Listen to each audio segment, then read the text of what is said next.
Una de las iniciativas que ha habido de la enumeración que les he hecho antes en el ámbito del Instituto de Humanidades, en el área de doctrina. Cuando digo área de doctrina, no solamente, no quiero dejar al resto de compañeros, sino en el instituto trabajamos mucho, ¿no?, con los de antropología y tal. Y de hecho la intervención esta, la conferencia esta, es una muestra de esto. ¿Por qué? Porque cuando empezamos a pensar, ¿no?, cuál sería el programa para esta jornada inaugural de este seminario permanente, esto surge de un grupo de investigación que tenemos también en el instituto, que estudiamos desde el punto de vista interdisciplinar la vulnerabilidad.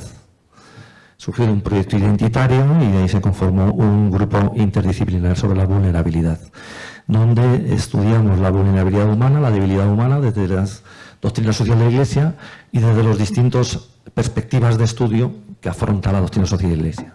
La perspectiva antropológica, teológica, de la ética, la moral, la bioética, la histórica, política, económica, etcétera, etcétera, etcétera. De hecho, los profesores que estamos ahí, pues tenemos distintas especialidades, ¿no? Cuando pensamos en el programa de esta jornada inaugural, pensamos, pues es que hay que empezar por lo antropológico, pero no tanto porque nosotros lo veamos, sino también echando mano del magisterio, ¿no? Del magisterio, ¿no? Si vamos al magisterio más reciente, y les voy a citar algunos concretos, ¿no?, pues Benedicto XVI nos dice claramente, ¿no?, en el centro de la doctrina social de la Iglesia está la antropología, que reconoce en cada criatura humana. No sé qué ha pasado.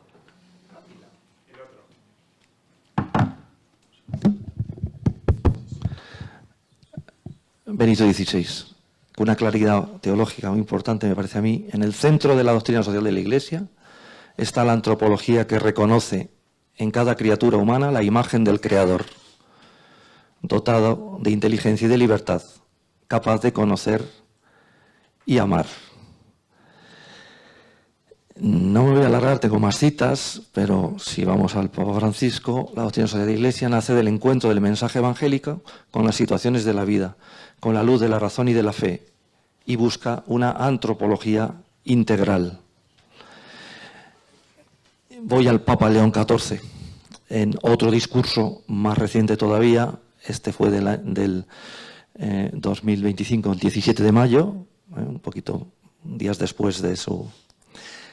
le invitan a una conferencia internacional los miembros de la Fundación Centesimus Annus Pro Pontifice, y él, aprovechando el título de esta conferencia, dice, bueno, me han invitado a esto, pero yo quiero hablarles del corazón, del significado y del papel de la doctrina social de la Iglesia. Ahí, entre otras cosas, dice que, lo decía José Andrés, el nombre nos suena un poco rancio, pero el Papa no renuncia a seguir hablando de doctrina social de la Iglesia y justifica el porqué, ¿no? Pero a lo que voy, ¿no? Y esta es la cita que luego le pasé a Higinio, le dije, pues a lo mejor este discurso podría enmarcar, ¿no?, un poco esta ponencia antropológica. Hay dos cosas, muchas más, ¿no? Luego creo que en las siguientes mesas también incidirán en este discurso, ¿no? Pero él se va al Concilio Vaticano II, Gaudium et Spes, en el punto 4. Es deber permanente de la Iglesia escrutar a fondo los signos de la época e interpretarlos a la luz del Evangelio, de forma que, acomodándose a cada generación, pueda la Iglesia responder a los perennes interrogantes de la humanidad sobre el sentido de la vida presente y de la vida futura, y sobre la mutua relación de ambas. Y en el cuerpo del discurso nos dice, la doctrina social de hecho nos educa a reconocer que más importante que los problemas o las respuestas a ellos es la manera en que los afrontamos, con criterios de evaluación, principios éticos y con apertura a la gracia de Dios. Ustedes tienen la oportunidad de mostrar que la doctrina social de la Iglesia, con su propia mirada antropológica, pretende favorecer un verdadero acceso a las cuestiones sociales. Una propia mirada antropológica. Entonces, cuando nosotros montamos esta jornada, dijimos, pues tenemos que traer a un filósofo antropólogo. ¿Y a quién vamos a traer? Pues a uno que lo tenemos en la casa. Voy a decir algunas palabras de él, aunque yo creo que todos los que estáis aquí, ingeniero Marín es de sobra conocido.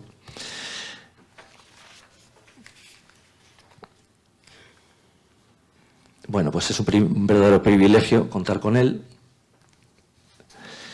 Doctor en Filosofía por la Universidad de Navarra, actual rector de la Universidad CEU Cardenal Herrera.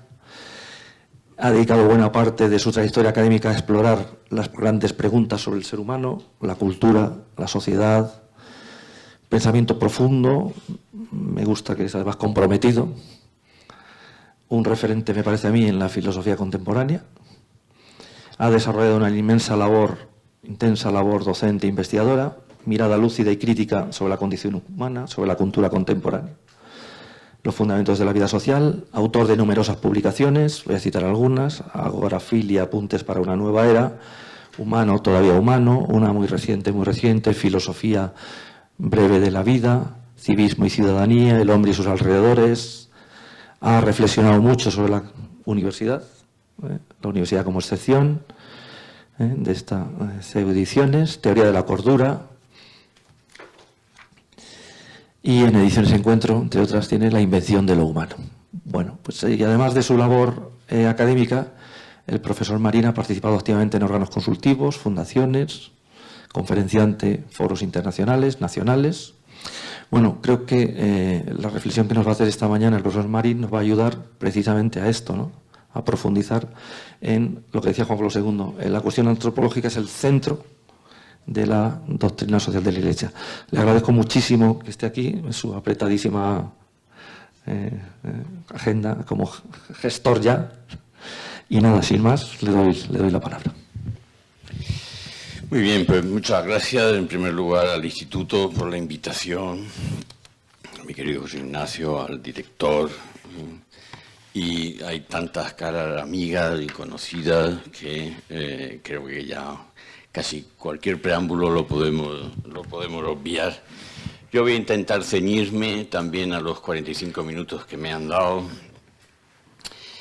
y tengo que hacer una brevísima introducción para justificar Desde hace ya algunos años tengo una costumbre que no termino de saber si es buena o mala, que es aceptar como título el que me ofrecen los organizadores que me invitan. Yo no termino de saber si es buena o mala porque siempre me ponen aprietos y de ordinario consigo salir de los aprietos con cierta ganancia, por eso mantengo la costumbre. Pero lo hago, entre otras razones, porque llegado a cierto punto, pues uno no valora muchas otras cosas más que sencillamente ser útil. Así que si los organizadores quieren eso y lo proponen así, yo estoy prácticamente seguro que el título es de aquí mi colega, porque yo no habría puesto un título como Retos antropológicos actuales para la DSI, porque por ser el título de una asignatura o de una jornada o de un libro de muchos autores. Y me ponen el aprieto inicial de cuando he estado preparando esta exposición, hacer una especie de relación razonada, pero al mismo tiempo muy escueta, de cuáles son los que me parecen a mí los problemas antropológicos contemporáneos más acuciantes. Es probable que debiera haber tomado esa opción, que probablemente no les habría dejado a ustedes insatisfechos y me habría dicho, bueno, pues ya. Pero como suele ocurrir también he tomado la segunda opción, que es la de fortuna más incierta y la de dificultad más. Que es decir, vale muy poco señalar cuáles son los lugares de conflicto, cuáles son las trincheras calientes en lo que se refiere a la reflexión antropológica referida a las cuestiones de doctrina social de la Iglesia, si uno no tiene tiempo para desarrollarlas con cierta profundidad. Hay otra manera de afrontar el asunto, que es la que he elegido, que es intentar dar respuesta a esa especie de paradoja orteguiana de qué nos pasa, que no sabemos lo que nos pasa y eso es lo que nos pasa. O sea, abordar un planteamiento tan amplio y tan profundo, tan amplio como sea posible y tan profundo como esté a mi alcance en el tiempo que tenemos, para comprender qué nos pasa, o sea, por qué, cuál es la dinámica, la lógica interna de los acontecimientos que nos ponen las tesituras contemporáneas, al menos en buena parte de ellas, al menos, quizás, según mi opinión, en las más críticas. Pero esto tiene un efecto secundario, tiene muchos efectos, pero el primer efecto secundario es que lo que queda en precario es la noción de actualidad. Porque si hay que hacerlo con la mayor amplitud posible y con la mayor profundidad a mi alcance, pues entonces la actualidad será un logro, como mucho, pero no un punto de partida. Pero he elegido esta segunda, no sé si para bien de ustedes o para mal mío, pero... Entonces, ¿qué me parece a mí?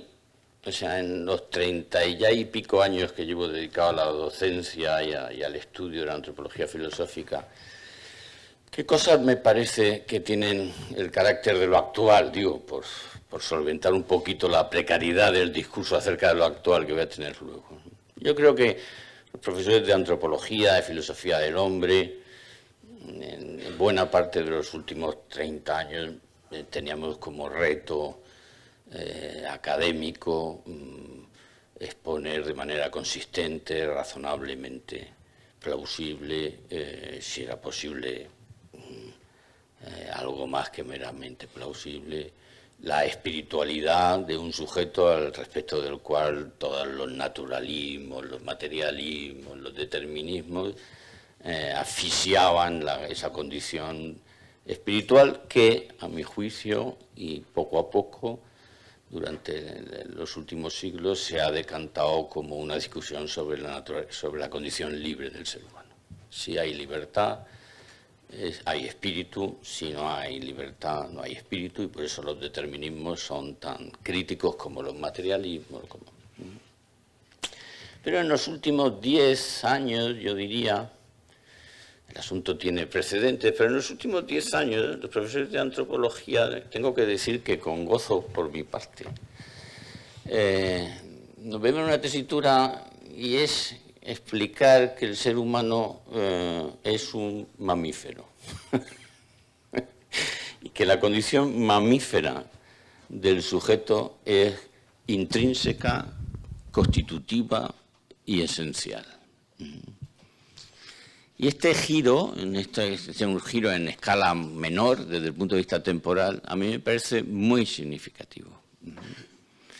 Muy significativo de que en realidad buena parte de los discursos antropológicos y éticos contemporáneos se están haciendo desde una posición, desde una especie de sorprendente materialismo espiritualista, que tiene sede en la noción de conciencia, cuyo origen más remoto está en Descartes, y por tanto, y su contraposición a la dimensión corpórea, zoológica, orgánica y sexuada del soporte biológico, que además a medias se afirma como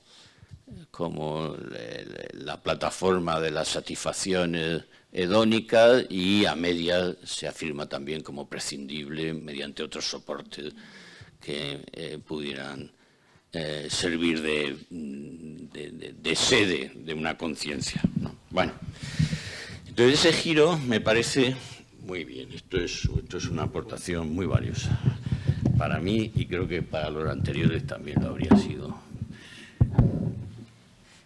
Bueno, entonces, dicho eso, y en parte para poder explicar ese giro, yo creo que es necesaria esa mayor amplitud posible y esa profundidad a mi alcance.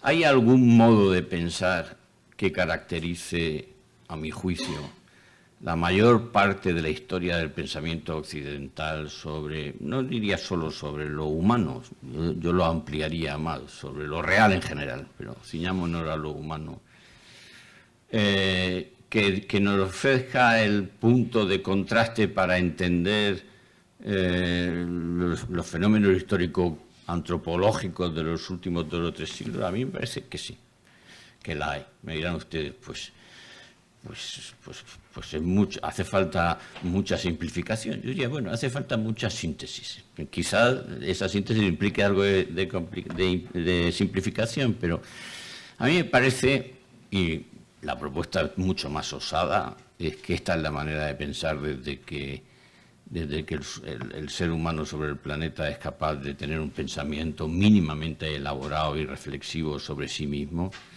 Me parece que la forma dominante y desde el punto de vista cuantitativo la más importante a lo largo de la historia del ser humano es lo que les voy a proponer que se llama concepción genealógica de la realidad. O sea, la idea de que las cosas, la realidad, es según aquello de lo que procede. No tengo tiempo para contarles hasta qué punto me parece que esa idea es inevitable en las estructuras lógico-lingüísticas de los clanes tribales de cazadores-recolectores, pero den ustedes por hecho que propongo que en el Paleolítico esa es la estructura lógico del pensamiento humano. Y tampoco tengo tiempo para extenderme acerca de que el propio descubrimiento de la agricultura y de la ganadería sería sencillamente imposible si estos sujetos no tuvieran la certeza de que si lo que planta es trigo, lo que nace es trigo, y que si juntas cerditos, lo que nacen son cerditos, y que si el descubrimiento de la agricultura y la ganadería no es posible sin esa estructura lógica elemental, y que además eso está verificado desde el punto de vista de la historia de las ideas universal, pero en particular occidental, porque la reflexión sobre lo real se inaugura con la pregunta por el arjé, o sea, por de dónde proceden las cosas. ¿Cuál es el principio del que viene lo que existe, que es exactamente de la naturaleza y condición de aquello que es su principio? Entonces, pues el trigo es trigo porque procede del trigo, los animalitos lo son cada uno de su especie y los sujetos también. De tal manera que si uno quiere tener pura sangre, pues busca que el papá y la mamá sean unos pura sangre. Cualquier otra estrategia es ilógica. Esa estrategia no asegura que la cría sea en pura sangre, pero desde luego uno ha hecho todo lo posible y ha dado forma a la realidad desde los supuestos, desde los que cabe esperar que eso sea en pura sangre. Claro, tampoco puedo explicar hasta qué punto esto se expresa en el pensamiento mitológico y narrativo griego, pero los sujetos, los héroes, los individuos se definen por su antecedencia genealógica, por su padre y por su madre. Los héroes lo son por su naturaleza mixta. Es la naturaleza mixta, mortal e inmortal, la que explica sus cualidades y sus condiciones.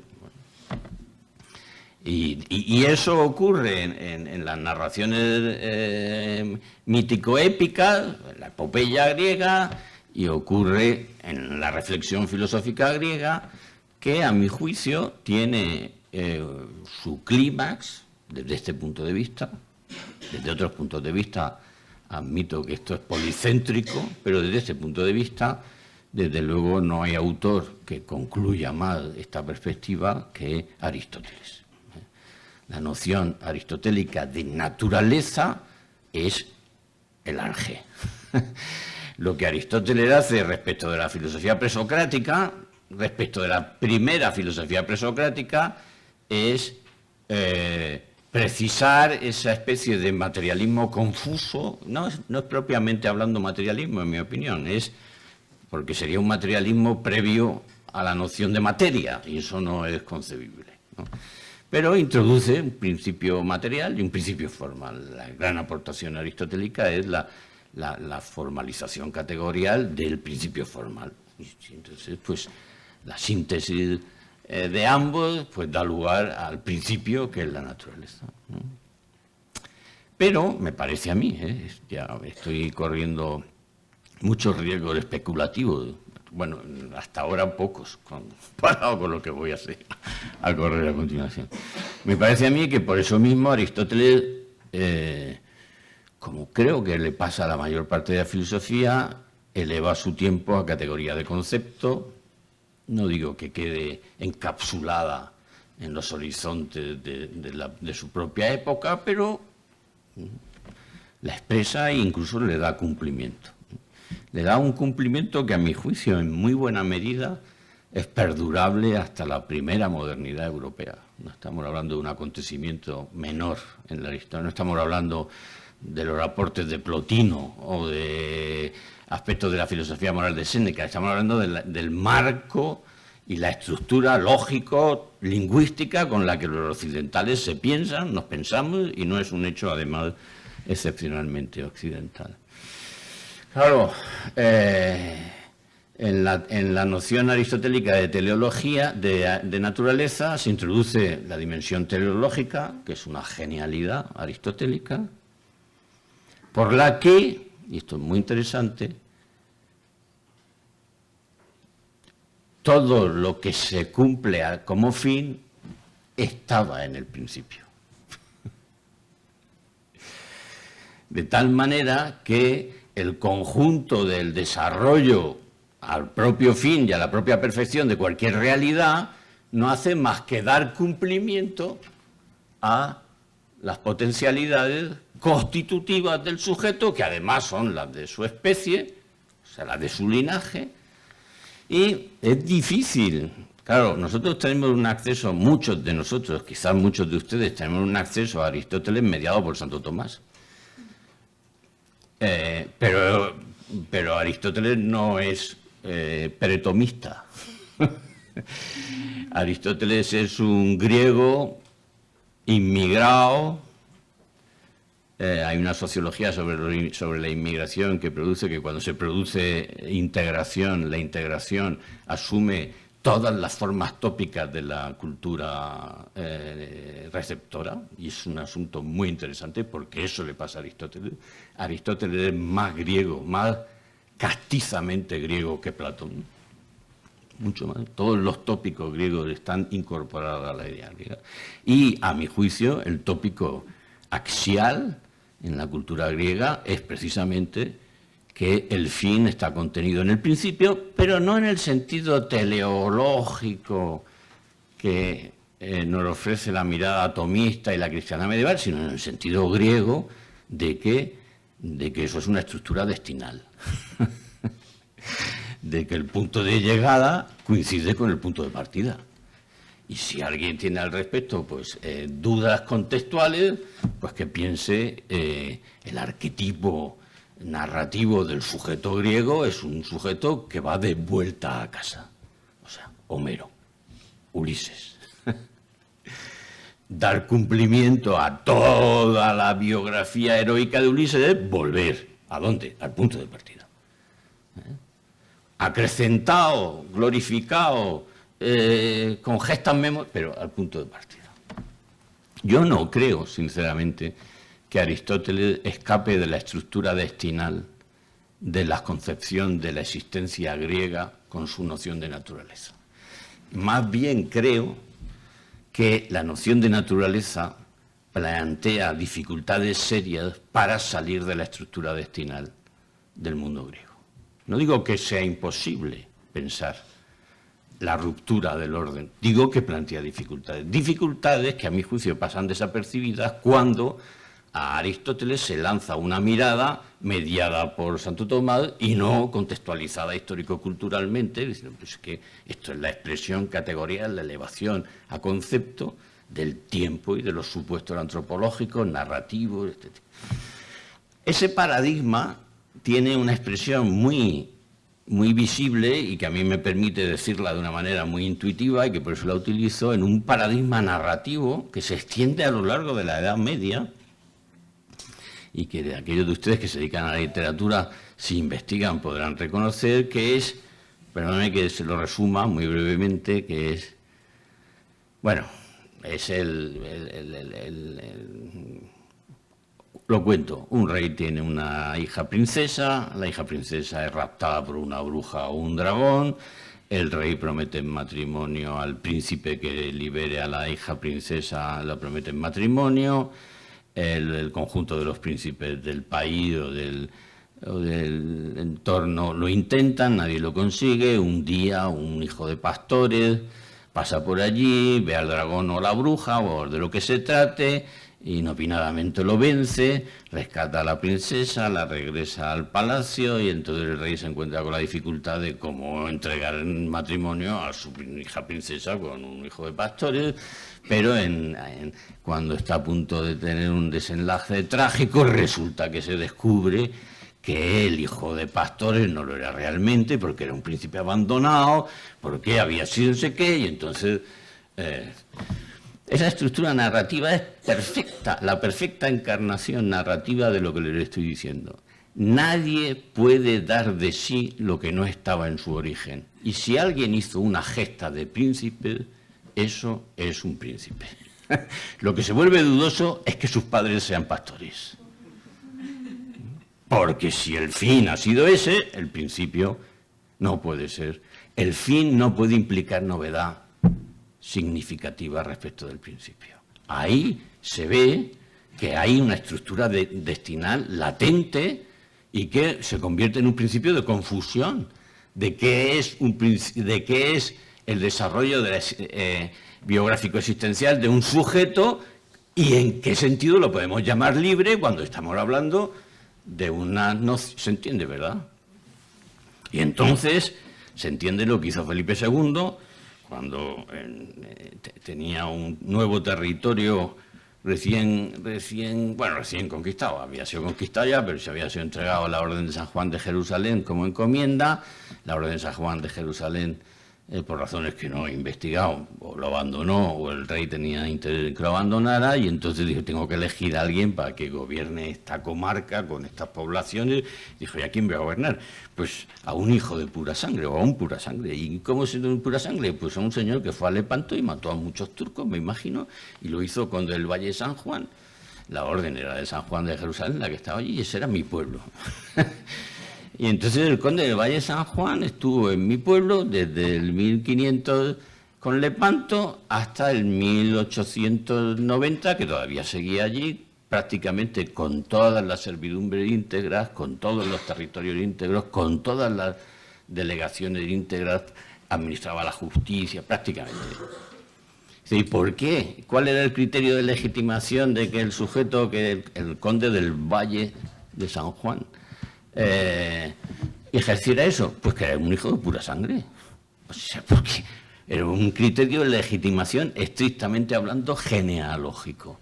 En el pasado está no solo el futuro, sino la legitimación del futuro, cuando eso se trata de aspectos biográficos o sociales. Entonces, este asunto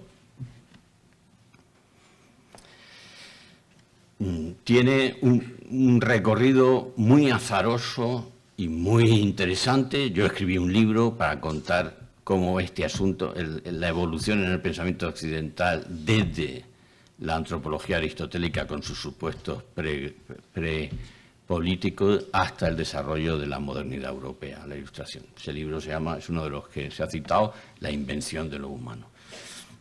Permítanme que, apoyándome en esa bibliografía, no siga la explicación, porque entonces nos quedaríamos en eso y yo entonces habría venido a hablar de mi libro y yo de lo que quiero es de hablarles de algo que a ustedes les interese. En ese contexto, la naturaleza es el principio es el pasado, porque es lo que a uno le es dado. El pasado fija el destino, también el destino social. Es verdad que en este contexto de la Europa continental ya cristiano, ese destino no puede incluir el destino eterno, ciertamente. Ni siquiera puede incluir como destino la realización de oficios sagrados, porque precisamente los oficios sagrados se instituyen como aquello que no se puede trasladar paterno-filialmente, entre otras cosas, por el voto de castidad y por el voto de pobreza y por el voto de obediencia, de tal manera que las tres formas estructurales de los sujetos genealógicos, que son la generación sexual con hijos físicos, la generación patrimonial con herederos y la generación cívica mediante la ciudadanía, la herencia de la ciudadanía, quedan colapsados y entonces aparece un oficio que no es el cumplimiento de antecedentes supuestos y que es más bien la respuesta libre e individual a una invocación, a una vocación, si quieren ustedes, que tiene naturaleza futurista. Y entonces estos sujetos son los primeros, a mi juicio, en la tradición occidental, los primeros de manera sistémica. Luego, esto es muy matizable. Pero son los primeros de manera que tienen, propiamente hablando, biografía y no genealogía. Porque hay un sujeto que protagoniza un futuro que no está previsto ni prefigurado en las formas antecedentes, que son el pasado. Pasado metafísico, como la naturaleza, el pasado social, como la genealogía o el linaje, en fin, el pasado como la tradición.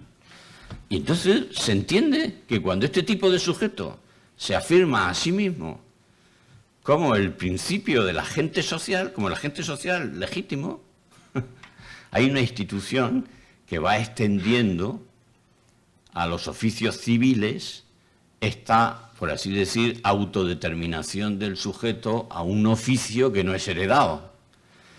Es la institución que va trasladando, va incorporando oficios civiles a una comunidad donde hay gente que está dispuesta a enseñar su oficio a los que no son sus hijos. Universidad. Y eso es Occidente. Está el derecho, va a estar la filosofía, va a estar la retórica, va a estar la medicina, va a estar la teología, hasta el punto de que muy pronto empieza a haber profesores de todas esas, incluidas los saberes sagrados, que son laicos. Y que obviamente acceden a esa especie de dimensión biográfica de la existencia, o sea, de sujeto de naturaleza individual, no genealógica, que protagoniza las formas de su biografía, entre otras cosas, asumiendo un destino social vinculado a su oficio, sin que haya antecedente genealógico que lo legitime. Cuando esto se extiende, y se extiende además ratificado porque la Iglesia desactiva el núcleo del sujeto genealógico, de la pervivencia, y el núcleo del sujeto genealógico son las alianzas esponsales. En el mundo en el que los sujetos, el supuesto metafísico es el sujeto genealógico, las alianzas esponsales son un acto del sujeto genealógico y no de los sujetos individuales. Hay multitud de restos antropológicos, por ejemplo, la práctica del levirato y el sororato. O sea, en la práctica del levirato, por simplificar groseramente, si un sujeto que está casado con una sujeta se muere, la sujeta no es viuda, mientras que hayan hermanos del sujeto que pueden sustituirlo con perfección.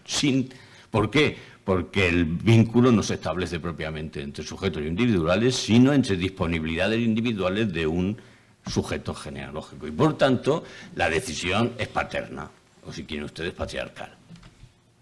Cuando en Trento se define formalmente que para que el vínculo esponsal sea válido basta el consentimiento de los contrayentes y ni siquiera hace falta la no oposición de los padres, que era una práctica extendida en territorios germánicos precisamente porque, y en las aristocracias germánicas europeas precisamente porque entre ellos la estructura genealógico-tribal era constitutiva.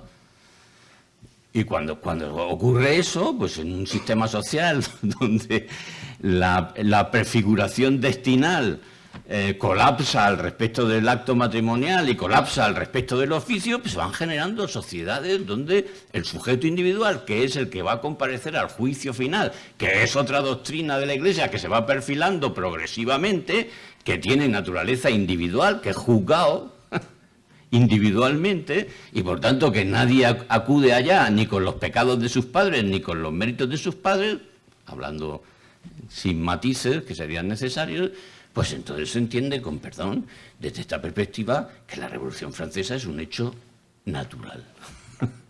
Es la afirmación de la cancelación violenta y eruptiva del pasado como principio determinante de los desarrollos biográficos existenciales que un orden social permite, y la suspensión del criterio de legitimación que es la antecedencia genealógica. Miren ustedes, y entonces, bueno, desde esta perspectiva, yo creo que la Revolución Francesa, desde esta perspectiva, que es muy parcial al respecto de la Revolución, yo creo que la Revolución Francesa es un hecho feliz en la historia cultural de Europa. Pero bueno, miren ustedes, que en 1789 el 100% de los obispos católicos tenían título nobiliario. Era difícil querer abolir el antiguo régimen y no tener a la Iglesia como su agente sancionador. Era muy complicado, muy complicado. Pero hay algo en la Revolución que no permite hacer el balance en términos netos que yo he anticipado. Sí.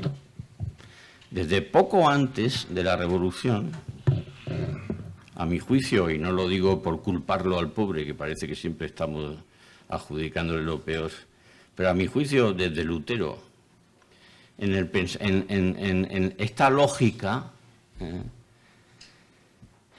encuentra un punto de fractura, y es que en la tradición occidental había una consolidada, voy a decirlo con terminología de la doctrina, una consolidada opción preferencial por la síntesis.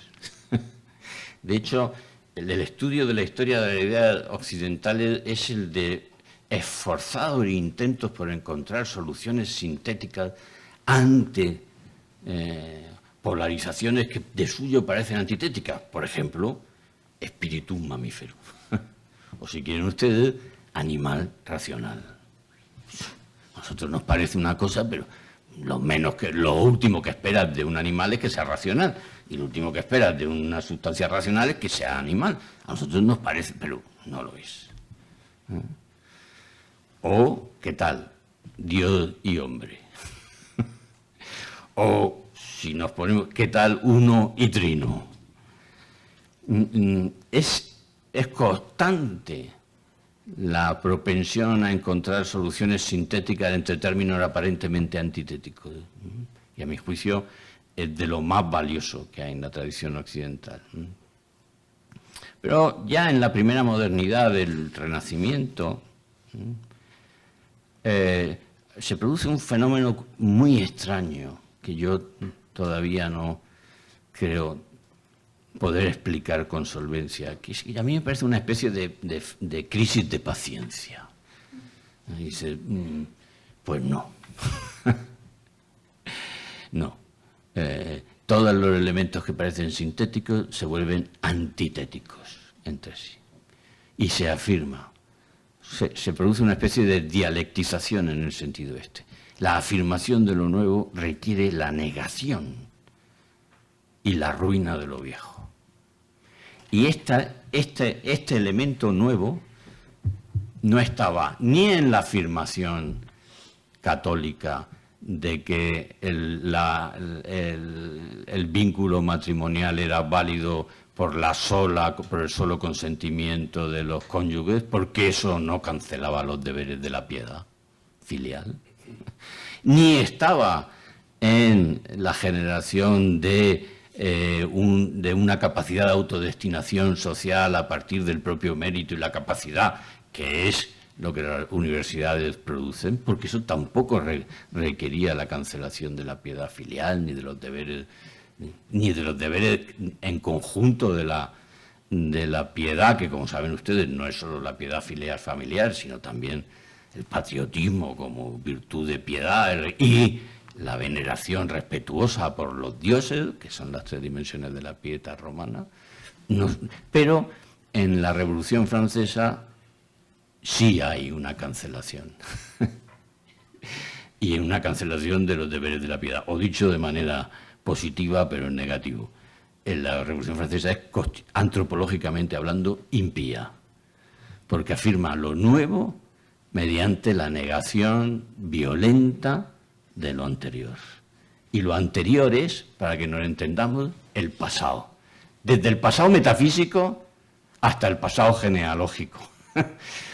Y más todavía, como vamos a ver, incluyendo el pasado genealógico que inocula la culpa en la conciencia y, por tanto, el propio pasado biográfico que es la culpa.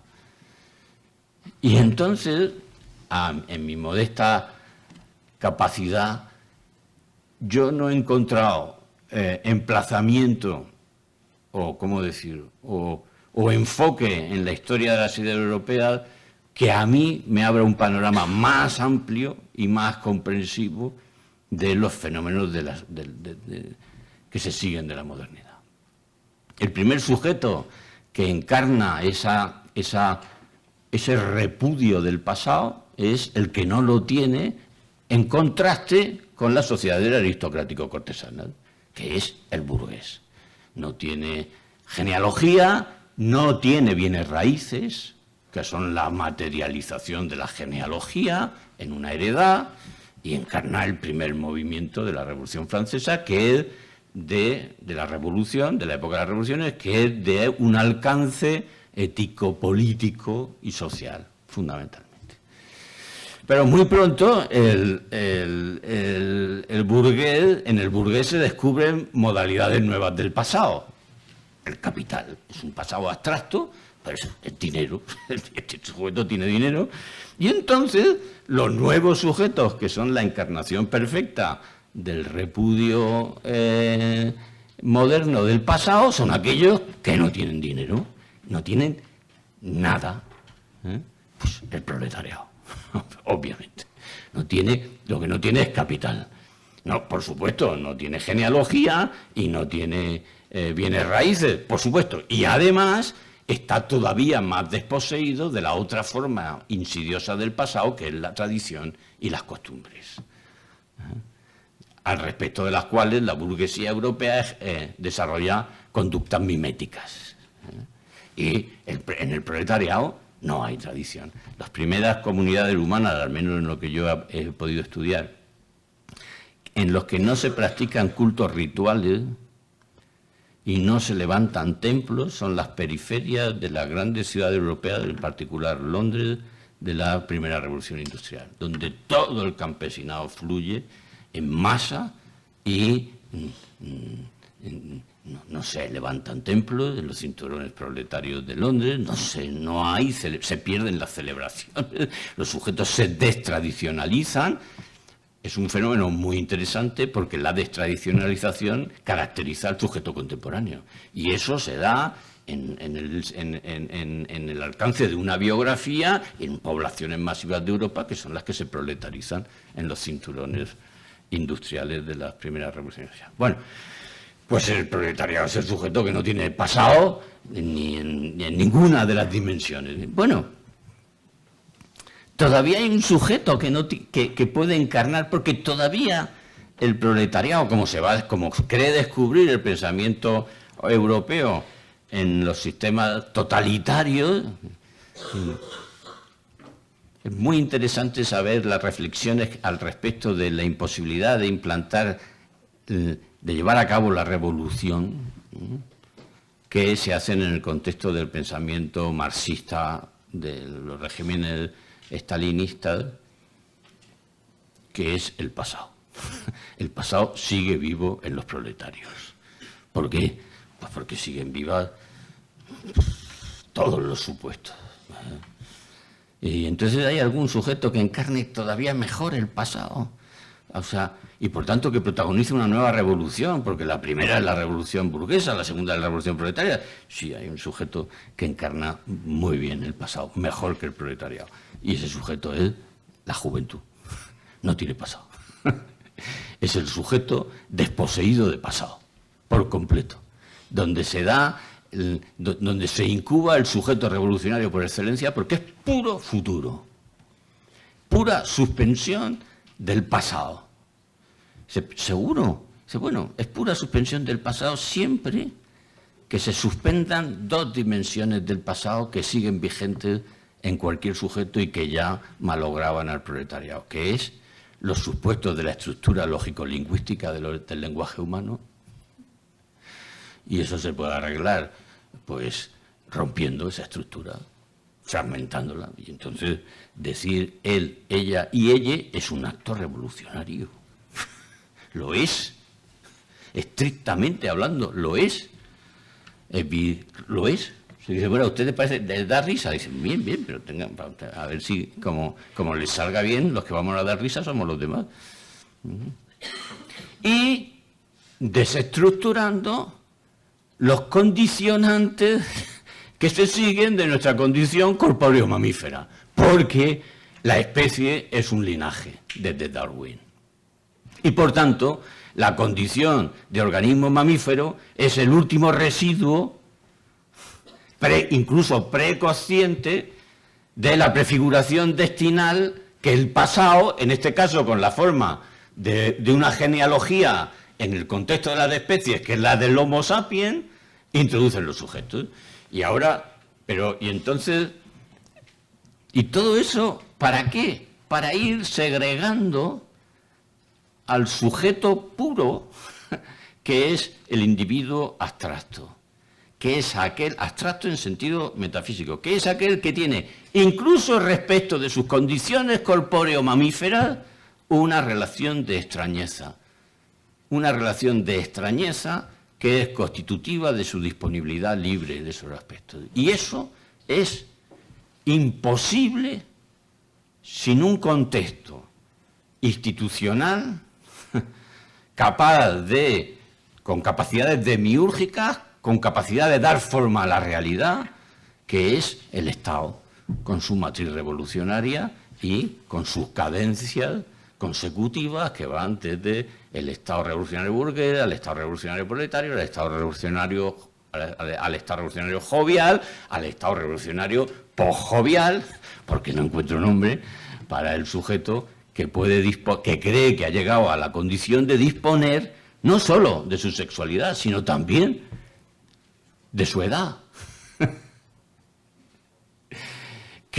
Y que busca la fórmula, si no orgánicas, que también, que saben ustedes que la están buscando, al parecer todo consiste en evitar la oxidación, aunque no estoy muy seguro, está aquí Javier, él nos lo explicará mejor el asunto.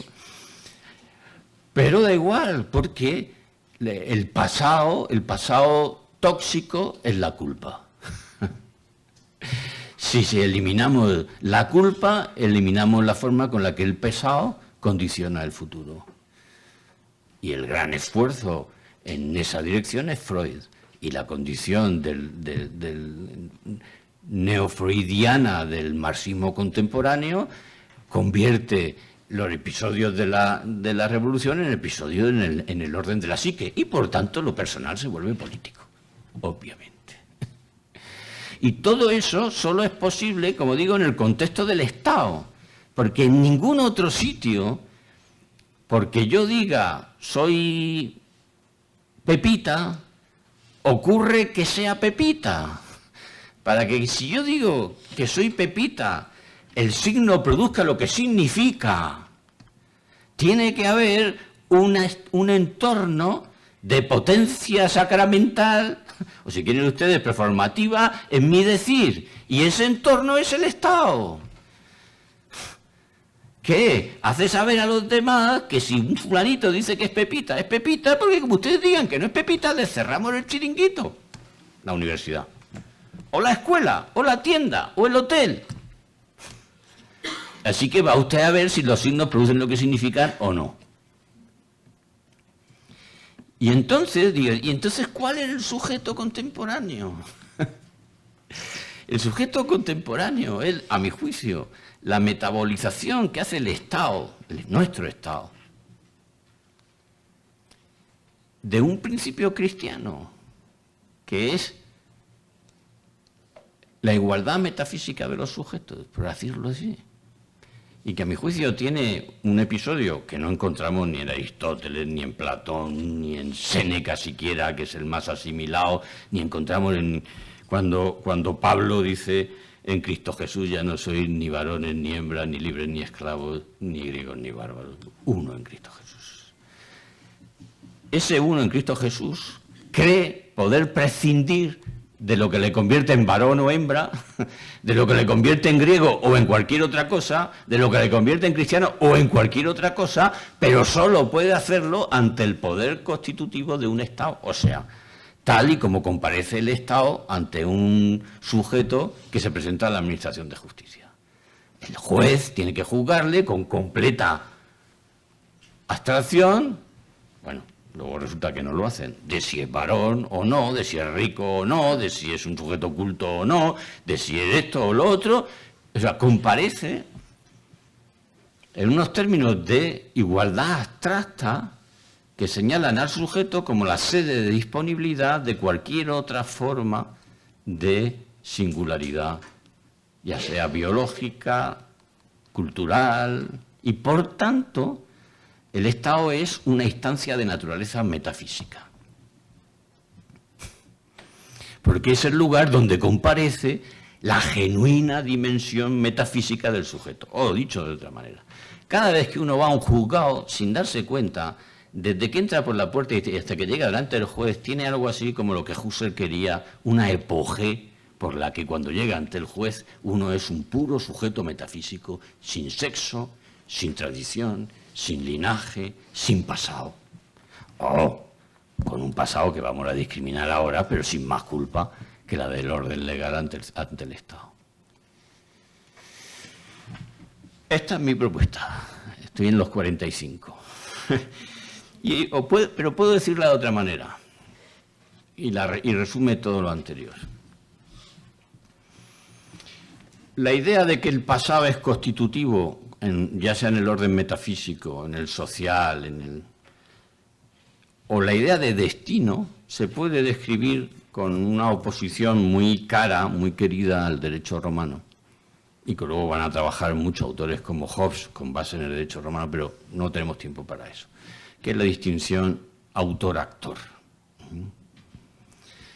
Si mi vida viene prefigurada, si yo descubro que soy príncipe porque rescato a la princesa para mí mismo, eso es una desvelación, porque en el fin no puede haber ninguna novedad respecto del principio. Si en el fin la gesta es cosa de príncipes. Príncipes lo son por la gesta. Si hago una gesta, soy un príncipe.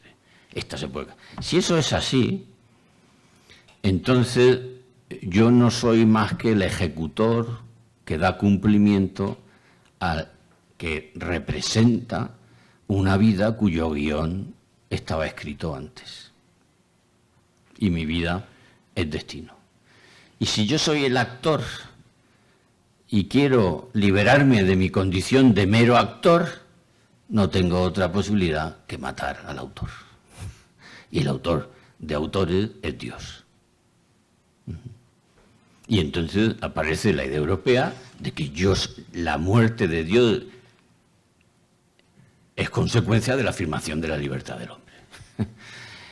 Nietzsche mata a Dios afirmando el poder de la libertad humana. Porque si ese poder es cierto, Dios no lo puede ser. Así que Dios ha muerto como consecuencia de que se ha afirmado el carácter plenipotenciario de la libertad del sujeto. Claro, entonces, este marco tiene su trampa y no quiero extenderme, y dejo lugar a las preguntas y a las objeciones y a la discusión. Pero entonces podríamos decir, bueno, y entonces, ¿qué aporta el pensamiento clásico, la tradición, para romper esa? Pues el pensamiento clásico lo que hace es no dialectizar las posiciones de autor y de actor y buscar soluciones sintéticas. Y entonces el actor representa, pero interpretando. Y esa interpretación es siempre una coautoría. Y esa coautoría da alcance libre a la condición protagónica del actor.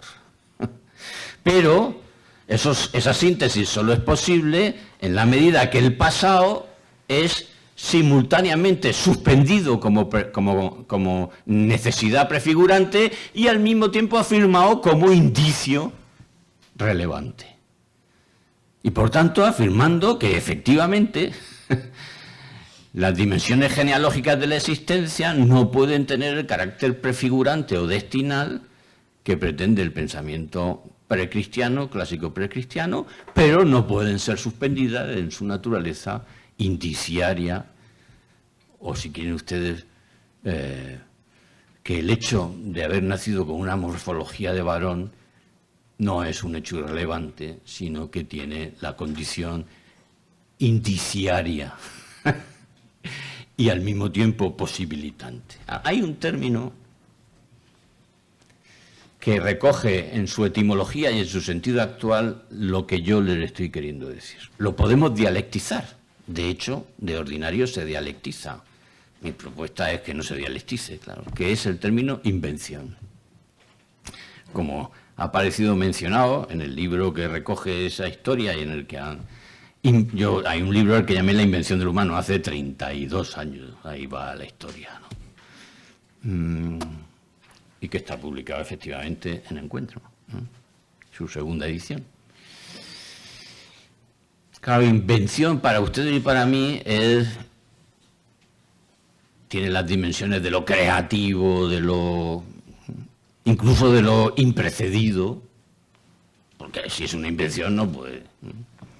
Pero en su origen latino y en su uso castellano antiguo, invención viene del latín invenire, que significa encontrar, poner a la luz, traer.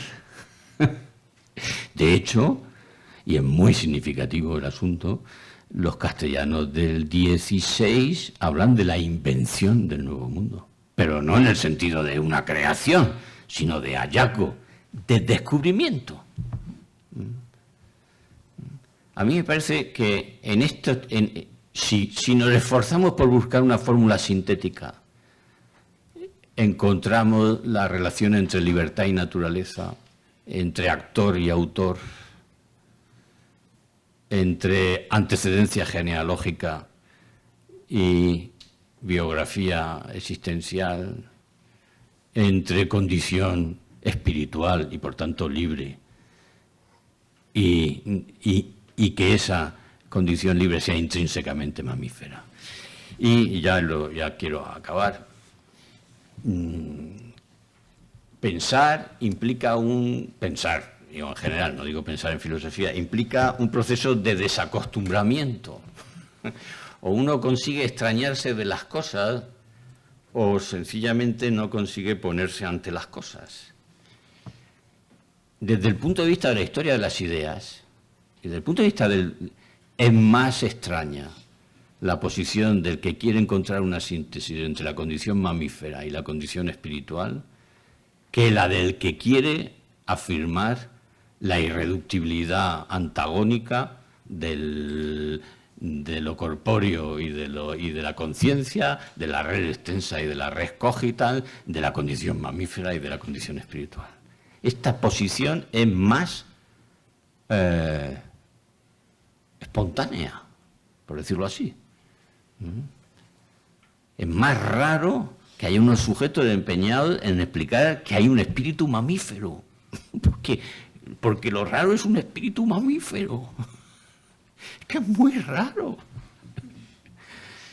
Hasta tal punto que nuestras propias definiciones de persona no alcanzan a explicarlo. Sustancia individual de naturaleza racional, eso es un ángel.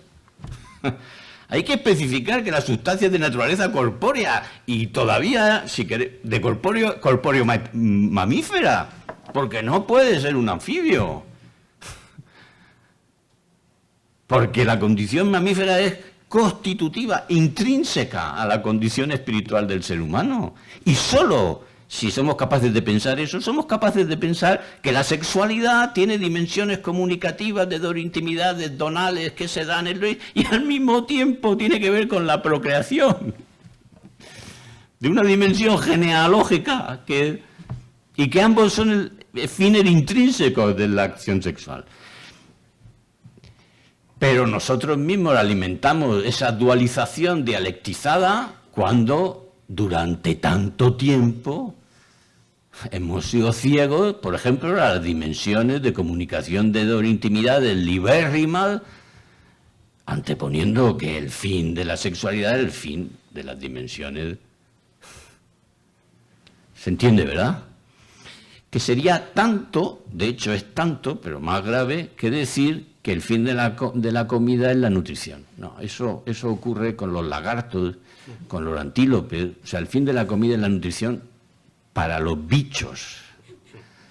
Para nosotros la comida es un acontecimiento con alcance metafísico que va mucho más allá de las finalidades objetivas de las operaciones vitales de la especie. Pero mucho más allá. Y pensar que esa es la parte despreciable, o sea, la gastronomía, la comensalidad, la ritualidad, la comunión, pensar que esa es la parte despreciable, lo blando, y que lo otro es lo metafísico, es sencillamente un disparate y una distorsión en la mirada filosófica y en la reflexión moral. Así que para una buena ética de la sexualidad hay que desarrollar una muy buena filosofía de la intimidad, que sea capaz de explicar cómo en las relaciones sexuales la comunicación de intimidades que se donan entre sí con anhelos voraces es mucho más comprensiva y mucho más capaz de dar lugar a una metafísica del sexo que la metafísica de la especie, que es la que hace Aristóteles y la que en algunas direcciones, yo no soy un experto, sigue la escolástica medieval hasta el punto de llegar a... Ya está, ya he acabado.